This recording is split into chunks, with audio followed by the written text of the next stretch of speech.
por este día domingo. Padre, te damos gracias por estar una vez más en tu casa, por poder venirnos a acercar a este lugar juntos para poder adorarte, para brindarte culto de alabanza y de adoración, para entregarte esta ofrenda, Señor, de nuestras vidas delante de ti, para decirte, Señor, tú eres el centro de nuestras vidas. En ti confiamos, Señor, y depositamos nuestras vidas en tus manos, sabiendo, oh Dios, que tú conoces nuestros corazones y nos levantas. Tú conoces nuestras vidas y nos sanas. Tú conoces nuestras vidas y nos libertas.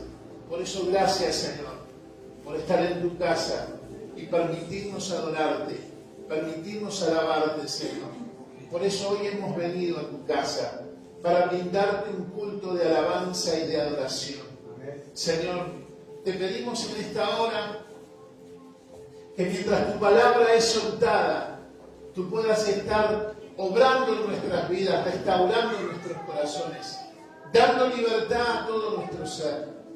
Por eso, Señor, menguo para que tú seas el que hable, Señor, para que tu Espíritu Santo sea el que esté hablando a cada corazón, edificando cada vida, en el nombre poderoso de Jesús. Amén. Amén. Amén. Y amén. Pueden tomar asiento, ponerse cómodos. Con la luz ya estamos sentados ya. No fue necesario. Pónganse de pie, siéntense, pónganse de pie. Hace frío, parece que hay algunos que están ahí medios acurrucados, con frío. Pero bueno, estamos en la casa de Dios. Y es un privilegio estar en su casa hoy, día domingo, primer día de la semana. Usted dice, ¿no es el lunes? El primer día de la semana es el domingo. Nosotros realmente arrancamos el lunes, porque el calendario nuestro siempre arrancamos el lunes, pero en realidad el primer día de la semana es el domingo. Y el domingo que nosotros consagramos a Dios, en realidad se hacía el sábado habitualmente, el Sabbat para el pueblo judío. Hemos cambiado todo. Pero bueno, lo importante es que consagramos este día a Dios. Y cuando nosotros consagramos un día para venir a adorar a Dios, en el mundo espiritual se rompen estructuras. Cuando nosotros realmente entregamos nuestra vida en humildad delante de su presencia y le decimos, Señor, acá estamos, hoy domingo en tu casa, porque necesitamos brindarte culto de alabanza, necesitamos brindarte culto de adoración. Hay algo en el mundo espiritual que se rompe. Ese algo es todo aquello que impide que vos te puedas acercar a Dios. Es por eso que este es el tiempo en que nosotros abramos nuestros corazones para saber qué es lo que Jesús quiere hacer realmente con nuestras vidas. Porque el propósito ya ha sido soltado. El plan de Dios ya está declarado en su palabra. Pero a veces nosotros no encontramos el rumbo porque estamos como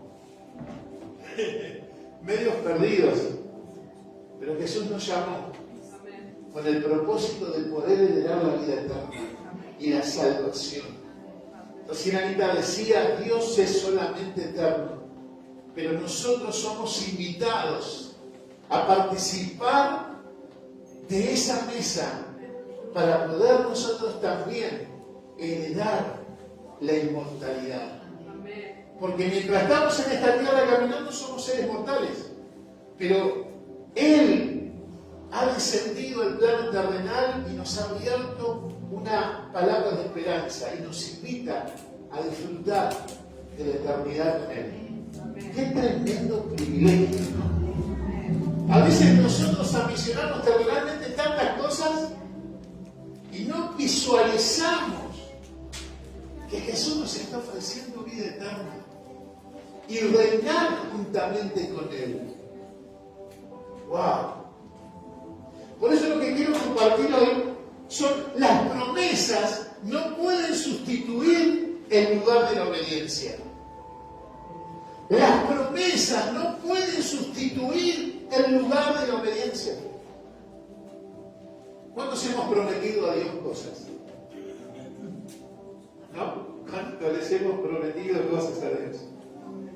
Es por eso que hoy quiero ir a Mateo 21-28, una parábola que Jesús hace Y esta palabra quiero que tiene varias maneras de interpretar, pero hay un solo objetivo por el cual Jesús dio esta palabra. Pero nosotros podemos a través del Espíritu Santo entender qué es lo que Jesús nos quiere decir a nosotros. Vamos a comenzar del 21 al 28, Mateo 21, 28 en adelante. Los que tienen Biblia pueden acompañarnos, los que pueden tomar nota y poder leerla después, tomen nota y la leen después. Y los que no tienen Biblia nos pueden acompañar, ahí la tenemos en la pantalla. Dice así: pero, ¿qué os parece? Un hombre tenía 2 hijos, y acercándose el primero le dijo: hijo, ve hoy a trabajar en mi viña. Respondiendo le dijo: no quiero. Pero después arrepentido fue. Y acercándose el otro le dijo de la misma manera, y respondiendo le dijo: sí, Señor, voy. Y no fue. ¿Cuál de los 2 hizo la voluntad del Padre? Dijeron ellos: el primero. Jesús le dijo: de cierto os digo que los publicanos y las rameras van delante de ustedes, de vosotros, al reino de Dios. Porque vino a vosotros Juan en camino de justicia y no creísteis. Pero los publicanos y las rameras le creyeron. Y vosotros, viendo esto, no os arrepentisteis después para creerle. Para poder entender esta parábola, primero debemos hacernos una pregunta. ¿Qué había sucedido antes de que Jesús dijera esto? ¿Qué había pasado? Para eso debemos ir hacia atrás, en el pasado, no muchos capítulos antes. Usted dice: pero pastor, se arrancado desde el inicio. Lo que pasa es que si arrancaba del inicio, no le iban a prestar atención a esto. Entonces vamos a retroceder un cachito en el tiempo. Lo iba a contar, lo iba a relatar, pero lo vamos a leer. Está en Mateo 21, 23.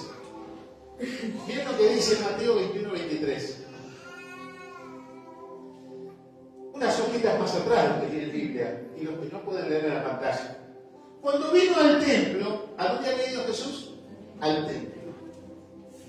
En aquel entonces los judíos solo había un templo, el templo de Jerusalén. Los demás eran sinagogas. No había templos por todos lados. Hoy nosotros le decimos templo, vamos templo. En aquel entonces solo había un solo templo donde se podía adorar a Dios. Era el templo de Jerusalén.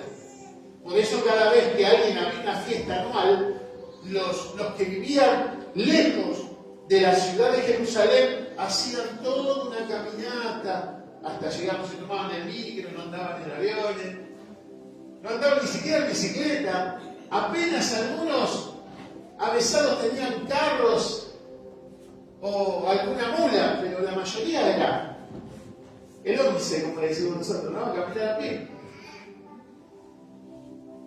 Imagínense que se hacía 200, 300 kilómetros algunos caminando. Vamos al templo y arrancás cuando, a qué hora y llegás cuando podés. Y a veces hoy tenemos tantas comodidades para llegar al templo. Vino al templo de los principales sacerdotes y los ancianos del pueblo. Se acercaron a él, ¿a quién? A Jesús. Mientras enseñaba, ¿qué estaba haciendo Jesús? Enseñando en el templo. Y le dijeron: ¿con qué autoridad haces estas cosas? ¿O quién te dio autoridad? Le recriminaron. El 24, respondiendo Jesús le dijo: yo también haré una pregunta. Yo también les voy a hacer una pregunta. Y si me contestáis también, yo os diré con qué autoridad hago estas cosas. Entonces el 25 dice: el bautismo de Juan, ¿de dónde era? ¿Del cielo o de los hombres? Ellos entonces discutían entre sí, diciendo: si decimos del cielo, nos dirá: ¿por qué pues no le creísteis? Y si decimos de los hombres, tenemos al pueblo, porque todos tienen a Juan por profeta. Y respondió a Jesús dijeron, no sabemos. Y también les dijo, tampoco yo digo con qué autoridad hago estas cosas. ¡Wow! ¿Qué vemos acá en el Mateo 21, 23? Jesús estaba en el templo enseñando. ¿Y qué es lo que vemos? De repente Jesús es sorprendido por este grupo de personas. Dice, principales y ancianos. Lo interrumpen. Jesús estaba enseñando. No le dijeron, perdón maestro, queremos hablar con vos. Después lo tienes una pregunta. No, lo interrumpen. Abruptamente lo interrumpen. Y automáticamente le hacen una pregunta ofensiva a Jesús. ¿Con qué autoridad haces esto?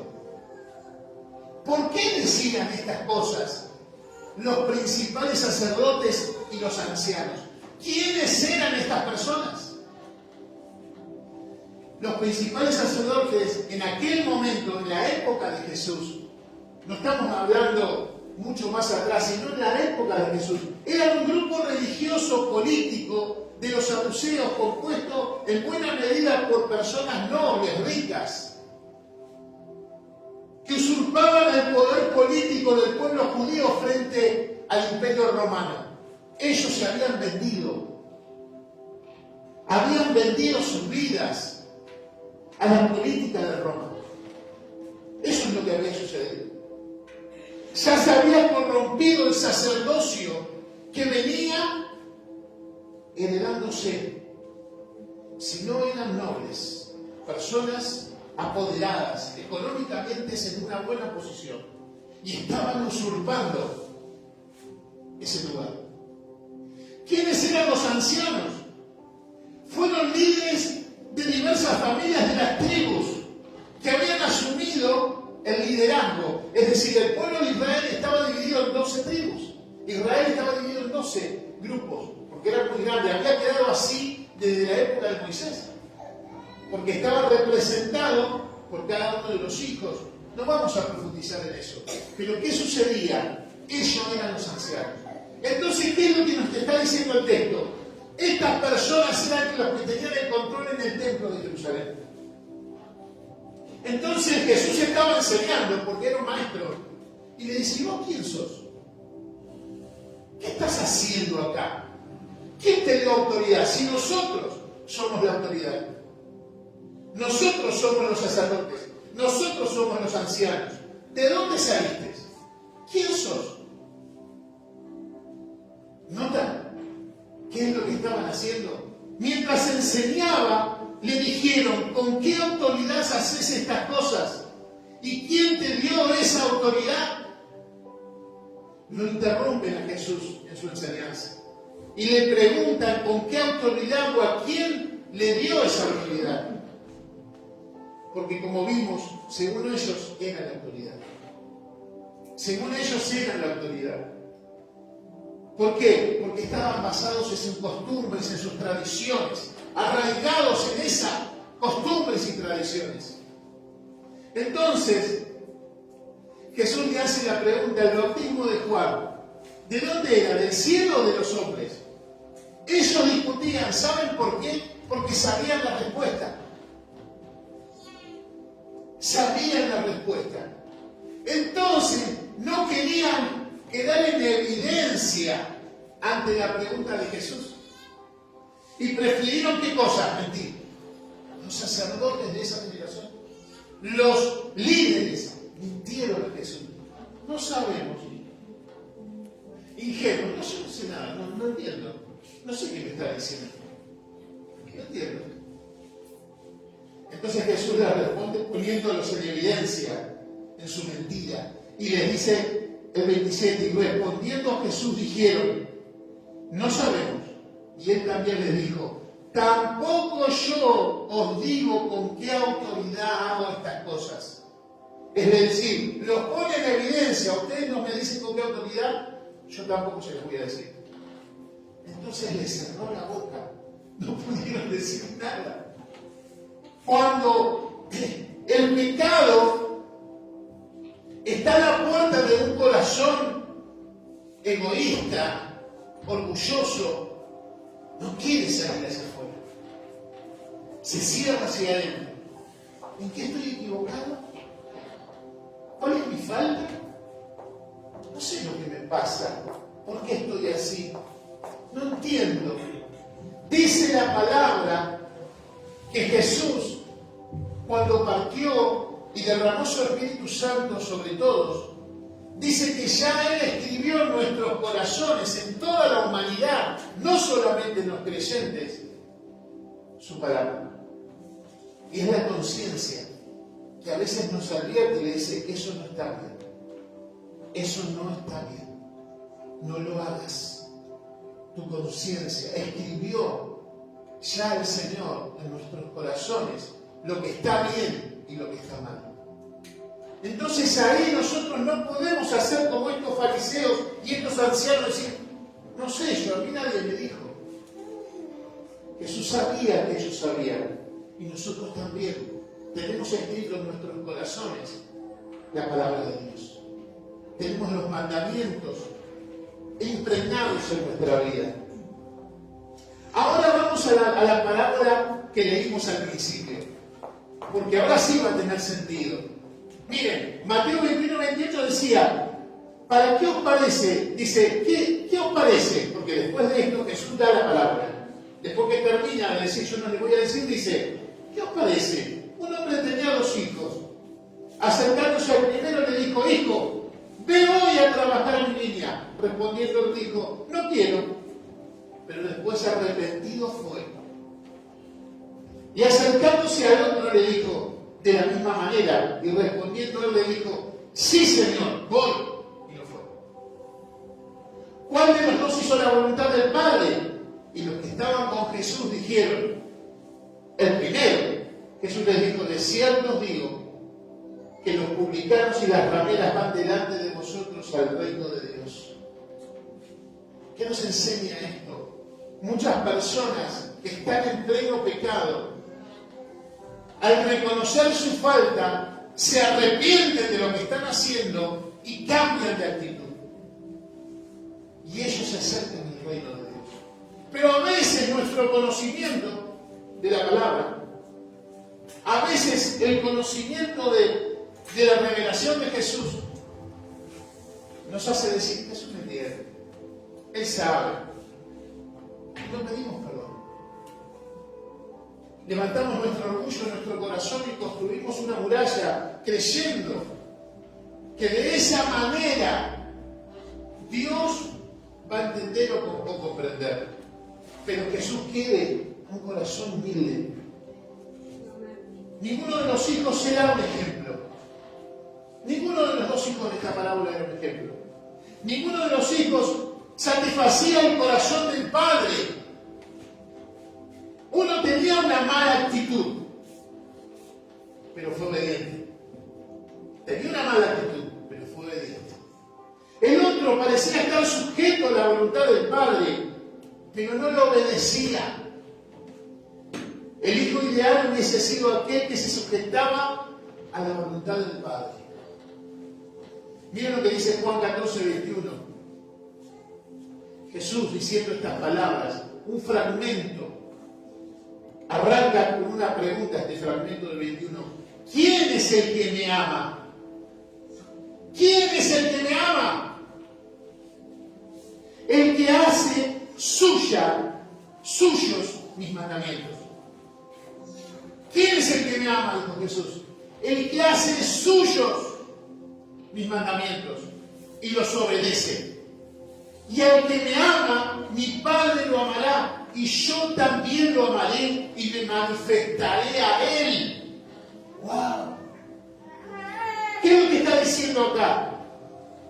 ¿Quién es el que me ama? Simple. La pregunta es simple. Jesús nos hace esa misma pregunta a nosotros hoy. ¿Quién es el que me ama? El que hace suyo mis mandamientos. ¿Hiciste los mandamientos del Señor tuyos? ¿Los hiciste tuyos? Decir, Señor, tengo que quitar la ira, el enojo, los malos pensamientos. Tengo que arrancar todo aquello, la basura que impide relacionarme con vos. O está ahí esa cosa que arranca. Yo conozco la palabra, pero a mí nadie me va a decir lo que tengo que hacer. Yo sé que Jesús está conmigo, pero acá mando yo. ¿Cuántas veces arrancamos con una actitud como la que estamos leyendo? Obediencia y sujeción. Una cosa es la obediencia y otra cosa diferente es sujetarse. La Biblia nos pide que hagamos ambas cosas. Porque uno decide, no, yo soy obediente, como el hijo de la parábola, era obediente. ¿Qué es lo? ¿Vas? No, no voy. Y después va. No agrada eso a Dios tampoco. Porque fue de mala gana, generó un clima que no es acorde a la voluntad de Dios. La obediencia tiene que ver con nuestros comportamientos, con nuestras acciones. La sujeción tiene que ver con una actitud del corazón hacia la autoridad espiritual. Una persona que puede ser obediente sin estar sujeta a la autoridad. Un ejemplo, un jugador de fútbol. Miren que vemos a veces en la cancha. El entrenador dice lo saca. Jugué 30 minutos. Vamos afuera. Y sale pateando botellas así. Se sujeta. Porque lo mandaron a sacar. Pero tiene una actitud. Yo podía terminar el primer tiempo, seguir jugando hasta el segundo. ¿Por qué me sacan? Hay una historia que cuenta que una nena, un pastor, una vez escuché un pastor que contaba que una nena estaba parada. Y la madre le dice, sentate para comer. Sentate para comer. Y no se sentaba. Y en un momento dado la madre se acerca y la sienta para comer. Y ella estaba sentada seria, la nena. Y la mira a la mamá y le dice, mira, estoy sentada, pero yo por dentro estoy parada, le dice la madre. ¿Nota? Muchas veces nosotros hacemos lo mismo. Tenemos esa misma actitud. Esa misma actitud. El segundo hijo de la parábola parecía muy respetuoso con el padre. Inclusive le dice, parecía que se sujetaba a la autoridad del padre y lo llama Señor. Sí voy. Sí, Señor, voy. Parecía respetuoso. Pero no lo obedecía. ¿Por qué? Porque no cumple lo que Dios le pide. No lo cumplió. Pero parecía, sí, Señor. Obediente y encima, parecía obediente y parecía. La apariencia. La primera gran lección que extraemos del pasaje es que la promesa que hacemos a Dios no puede sustituir el lugar de la obediencia. ¿Qué le había prometido el hijo? Sí voy. Muchas veces nosotros decimos, sí Señor, lo hago. Sí voy. ¿Y la obediencia? ¿Lo hacemos o no lo hacemos? Salmo 51, 17. El sacrificio, esto lo escribe el rey David. Salmo 51, 17. Un fragmento nada más voy a leer. El 17 solo. Para los que anotan. Salmo 51, 17. El sacrificio que te agrada es un espíritu quebrantado. Tú, oh Dios, no desprecias al corazón quebrantado y arrepentido. ¿Notan esto? ¿Qué es lo que busca Dios? ¿Humildad? ¿Qué es lo que busca Dios? Un corazón quebrantado y arrepentido. ¿Cuántas veces le prometemos cosas a Dios? Si no hay obediencia, no sirve. Si le prometemos algo a Dios y no hay obediencia, no sirve. La obediencia es más que una promesa. La obediencia es más que una promesa. Prometemos hacer algo y hacerlo son dos cosas totalmente distintas. ¿Cuántos hemos prometido cosas a Dios y hemos prometido consagrarnos? Hemos prometido orar, hemos prometido ayunar, hemos prometido mejorar nuestro carácter, hemos prometido alejarnos del pecado, hemos prometido hacer tantas cosas y seguimos en el mismo lodo. seguimos en el mismo lugar. Y eso nos separa de Dios. Dios quiere que nos acerquemos confiadamente al trono de la gracia. Mateo 7:21, para los que anotan. No todo el que me dice Señor, Señor entrará en el reino de los cielos, sino solo el que hace la voluntad de mi Padre que está en los cielos. Ayer hablábamos de eso, ¿se acuerdan? El mar de cristal frente al trono de Dios. Y decíamos, ¿por qué de cristal? Y parecía de vidrio. Por la fragilidad. Y solo dice en Apocalipsis, los que venzan a la bestia, los que venzan, podrán pararse en ese mar de cristal. ¿Por qué? Porque la pureza se va a poner en evidencia. Vamos a caminar ahí y si hace clic, clic, no pises porque se va a quebrar todo. No tiene que ver con el peso, pastor. Está gordito, pero si fui santificado voy a caminar con tranquilidad. No importa el peso. Ahí tiene que ver en lo espiritual. Mateo 21:28 le dijo, hijo, ve hoy a trabajar en mi viña. ¿Cuándo? Hoy. No mañana, hoy a trabajar en mi viña. ¿Qué es la viña? Es la iglesia. Es la iglesia. El Padre es Dios. Y los hijos somos nosotros. Los hijos somos nosotros. ¿Qué haces? Hemos sido llamados a hacer cosas. Hemos sido llamados. Por eso hay 3 cosas que tenemos que hacer nosotros. Primero, llamados a trabajar. Hemos sido llamados a trabajar porque dijo, ve a mi niña a trabajar hoy. ¿Por qué razón el padre le tiene que recordar al hijo que tiene que ir a trabajar? ¿Por qué? ¿Por qué se lo tiene que recordar? ¿Acaso no es una responsabilidad diaria?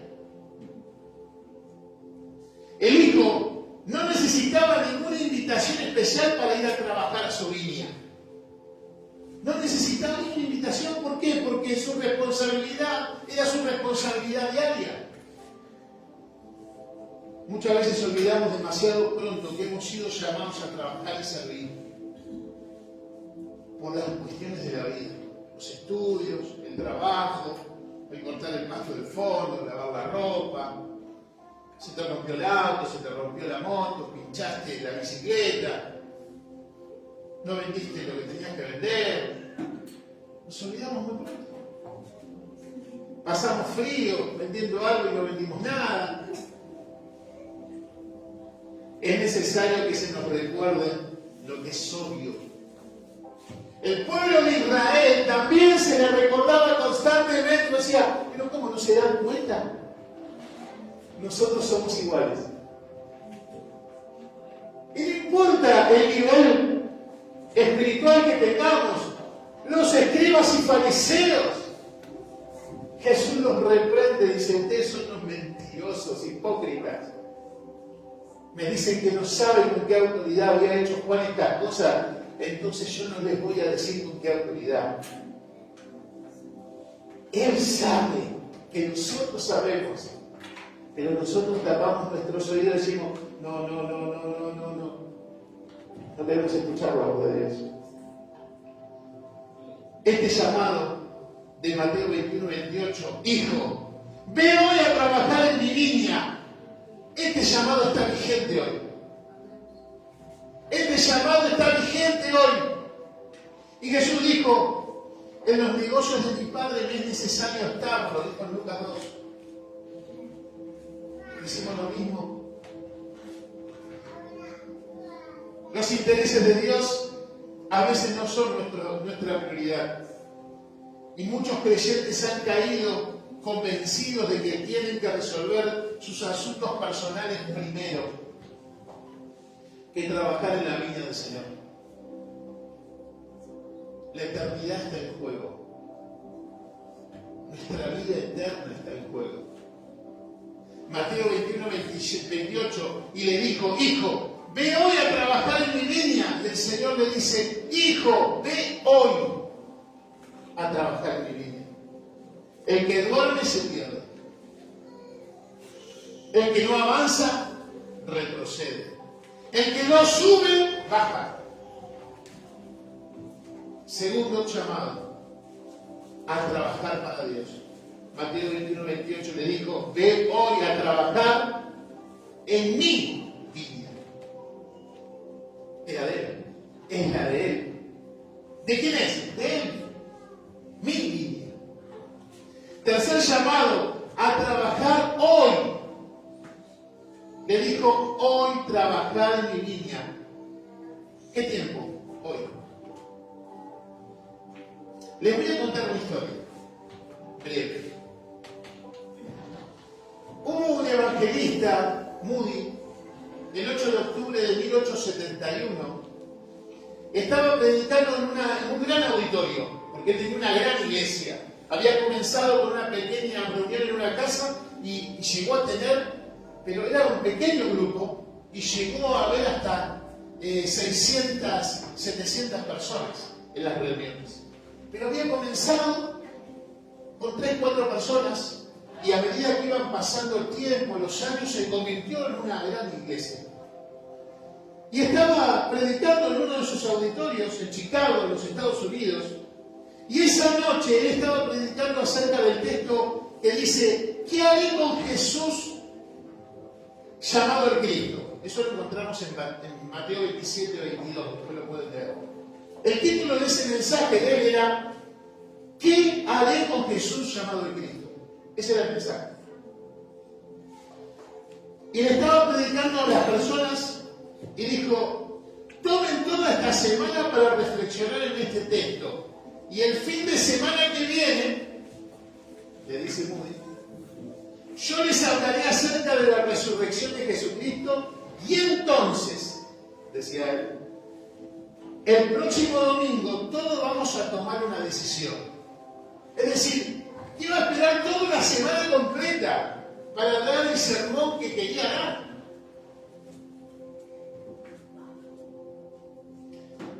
Despidió a la gente para que reflexionara en sus casas acerca de lo que haría Jesús. Y una decisión que tomaría el próximo fin de semana. Pero ¿saben qué sucedió? En esa fecha, ¿saben qué fue lo que sucedió? Esa misma noche, un incendio voraz terminó con la ciudad de Chicago. Se incendió completa. Mucha gente perdió sus vidas y todas sus propiedades. Una ciudad completa se incendió. Uno de los incendios más grandes de todos los tiempos. Lo pueden googlear, lo pueden ver en internet. Todavía están las imágenes y los reportes periodísticos de esa época. A la mañana siguiente, la ciudad amaneció en cenizas y el evangelista Moody se lamentó durante toda la vida por haber postergado el mensaje que tenía que dar. Simplemente quiso generar un ambiente, por haber despedido a la gente sin haberle confrontado con la decisión de aceptar a Jesús y de que se arrepientan de sus pecados. La oportunidad son limitadas. La vida es incierta. No sabemos qué nos puede pasar mañana. No sabemos qué nos puede pasar dentro de un rato. No sabemos qué puede pasar hoy. Lo que puede pasar esta noche. Tenemos que tomar una decisión con Cristo. Si somos creyentes, tenemos que afirmarnos en su palabra y comenzar a hacer su voluntad. Y si recién comenzamos en los caminos del Señor y entendemos muy poco, tenemos que aferrarnos a Él y empezar a seguirlo. Hoy, porque la promesa es muy grande. La recompensa que vamos a heredar es tremendamente grande. Es para toda la eternidad. ¿Cuánto estamos dispuestos a jugarnos para firmar nuestras vidas en el Señor? ¿Cuántas personas hoy se están perdiendo sin Cristo? ¿Cuántas personas están esperando aunque sea que alguien les diga algo de Jesús?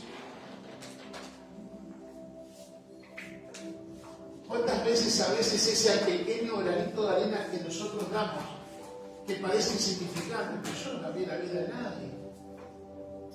Sí cambiaste la vida de nadie. Sí transformaste el corazón de una persona. Aunque el fruto vos no lo veas, la semilla fue plantada y el poder de Dios a través de su Espíritu Santo hará la obra. Hoy Dios está esperando, hoy tenemos que tomar la decisión. Por eso la palabra favorita del diablo es mañana. Mañana, el mes que viene, después me comprometo. Pero mañana no existe. La palabra de Dios, la palabra favorita de Dios es sí, hoy. Sí, hoy me comprometo. Sé que me falta mucho. Sé que hay cosas que tengo que cambiar, pero hoy me comprometo. Voy a tratar de hacer lo posible y dar lo mejor. Si escuchas la voz de Dios, no endurezcas tu corazón. Si escuchas la voz de Dios, no endurezcas tu corazón. Yo mientras llegaba hoy a la iglesia, lo vi a Antonio abrir las puertas. Y mientras venía para acá veía todos los negocios abiertos de temprano.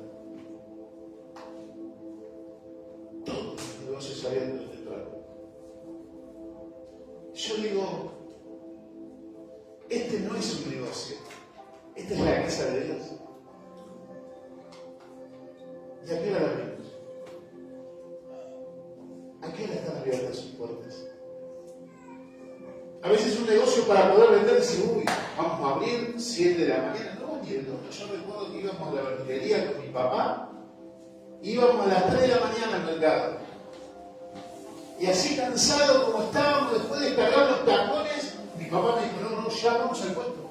Digo, papi, pero vamos a casa a tomar un té, a desayunar. No, vamos, porque tenemos que montar todo el negocio. La gente cuando viene ya tiene que estar todo preparado.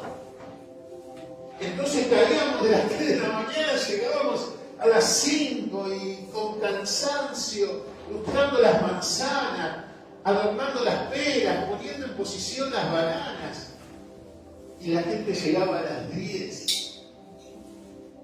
Yo digo, papá, tuvimos todo. Dice, y si hubiésemos venido a las 7, a las 8, hubiese terminado de ordenar y se hubiese superpuesto la gente. Era preparar el momento, el clima. Nosotros en la casa de Dios venimos a hablar primero, a generar el clima espiritual, porque la presencia de Dios viene donde dice que está un corazón contrito y humillado. Y Dios tenemos a pesar. Qué privilegio Dios nos da. Nos urge que tomemos una decisión, que empecemos a obedecerlo. No hagamos como el hijo de la parábola que dijo, voy, pero no fue. No fue. El Señor dijo, ¿quién de los dos hizo la voluntad de aquel que obedeció? ¿Qué vamos a hacer? Es la pregunta que quiero que te lleves para uno. ¿Qué vamos a hacer? La decisión que tomemos dependerá de nuestra eternidad. ¿Qué es lo que vamos a hacer? La decisión que nosotros tomemos es lo que va a depender de nuestra eternidad. Dios nos ama. Dios tiene misericordia de nosotros. Pero a veces este mundo no nos permite ver con claridad. Está bien, pero Jesús está ahí. Aquel que tenga falta de sabiduría, pídale a Dios. Pero no orar. Aquel que tenga falta de sabiduría, busque su palabra, pero no buscamos. Aquel que tenga falta de sabiduría, hable conmigo, dice el Señor. Pero tomamos nuestras propias decisiones y hacemos nuestra propia voluntad y postergamos todo lo que Dios ya nos ha dado. Este es un momento determinante de la historia, donde debemos marcar el rumbo de nuestra vida, tomando la identidad que Cristo nos dio. Sos hijo. Por tanto, sos heredero de las promesas. Hay muchos que fueron llamados a ser hijos y quedaron desheredados.